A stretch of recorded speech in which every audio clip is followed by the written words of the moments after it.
চিংড়ির বালাচাও দিয়ে খুব মজাদার একটা রেসিপি শেয়ার করছি আপনাদের সাথে। খুবই অসাধারণ লাগে খেতে। তো প্রথমে একটা প্যান নিয়ে নিলাম। প্যানের মধ্যে আমি তেলের মধ্যে পেঁয়াজ দিয়ে দিয়েছি। তারপরে পেঁয়াজটি একটু ব্রাউন কালার হয়ে আসলে সাথে আমি আদা রসুন দিয়ে দিলাম। আদা রসুনটা যেন পুড়ে না যায়, জন্য আমি একটু পানি দিয়ে দিলাম। তারপরে একটু লবণ, মরিচের গুঁড়া দিয়ে তারপরে আর একটু জিরার গুঁড়া দিয়ে দিলাম। তারপরে একটু হলুদ মিক্স করে দিয়েছিলাম কালারের জন্য। নেড়ে চেড়ে আমি ঢাকনা দিয়ে মশলাটাকে খুব ভালো করে কষিয়ে নেব।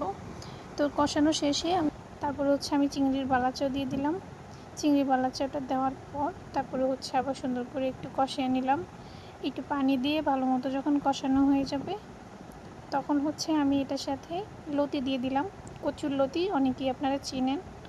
তারপর সব কিছু ভালো করে মিক্স হয়ে গেলে আমি একটু পানি দিয়ে দিব সিদ্ধ হওয়ার জন্য। তারপর ঢাকনা দিয়ে রেখে দিলাম। এই তো শেষ আমার লতি রান্না করা। এটা খুবই সুস্বাদু একটা খাবার, খুবই মজা লাগে, আপনারা চাইলে ট্রাই করতে পারেন।